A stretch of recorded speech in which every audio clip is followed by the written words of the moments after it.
খালি পাখি অনেকে কিন্তু সেলফি নেওয়ার জন্য ব্যস্ত আছে। তো গাইজ বিশেষ করে একদম ঈদের মধ্যে অল্প মনের ফিলিংস দিবার, হয়তো অল্প মন হালকা করবার নিগে অল্প নদীর পারে আসলাম। তো দেখতে পারতাছেন অনেকেই হয়তো অনেক মানুষের সেলফি নিতেছে এখানে। আমিও মন পছন্দ হিসাবে একটা সেলফি নিয়ে নিলাম।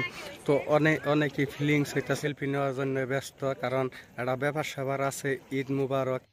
বন্ধুরা কইবার গেলে এক ধরনের ভালোই ফিলিংস হইতেছে, কারণ আঙ্গো বাড়ির ভূগোলেই কিন্তু এত সুন্দর একটা পার্ক আছে। আমি জানি না, হয়তো সাইফুল ভাইয়ের জন্য আমি হয়তো চিনতে পারলাম এটা বগের পার বট গাছে, অপূর্ব। তো এখানে বিশেষ করে আরো সাইফুল দাদু ঘুরতে আসছিল, নয়া পানি, গাঙ্গের নয়া পানি। তো দেখতে পারতাছেন তো ঈদের একটা ব্যাপার স্যাপারের কথা আছে। তো অনেক ধরনের ফিল হইতাছে। তো আরো দেখতাছেন আমাদের ভক্তগণ অনেকে ফটো নেওয়ার জন্য ব্যস্ত, যার যার ফটোশুটের জন্য ব্যস্ত হয়েছে।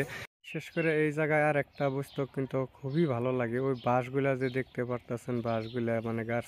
তো এখন বহুত ভালো লাগতেছে, বহুত ফিল হইতাছে, কারণ অসাধারণ, অসম ভালো লাগা একটা ফিল, খুব ভালো লাগতেছে না আমার। তার আমাকে বাড়ির পিছনে কিন্তু এই জায়গাটা, আঙ্গ বাড়ি থেকে 1.5 কিলোমিটার, 5 মিনিট লাগে। তা 5 মিনিট আইলাম না আঙ্গ বাড়ি থেকে, আহিনি আমরা টাইম হয় নাই, কামে ব্যস্ত, জানেনি যেহেতু কাজ করি ব্যস্ত। কিন্তু এখন আমার খুব ভালো, আমি মনে করতেছে ফিল হইতেছে যে আমি আজকে থেকে নিয়ে থাকি। আর বাচ্চা বড়ই গাছ বিলাক হলে বড়ই বেঁকেছি নে, বড়ই গাছ এটা হলো এই বড়ই গাছটার কিন্তু নাম আছে, এটা একটা পপুলার বড়ই গাছ। তো এইরকম অসম পার্কের মতো জায়গা দেখেন, 5 মিনিট কিন্তু তামাম ওই দেখেন, ওই জন্য কিন্তু পুরো ওই দেখেন, ওই মরে যায়। হ্যাঁ ঠিক আছে, ও মনে হয় গাছের জন্য দেখা যায় না, অনেক মানুষ আছে কিন্তু তলদা মলদা আছে।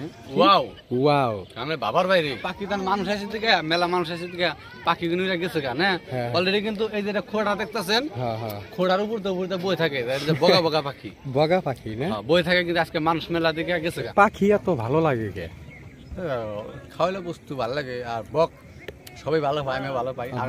আমার পাখিটা গেছে, আমি একটু যাই।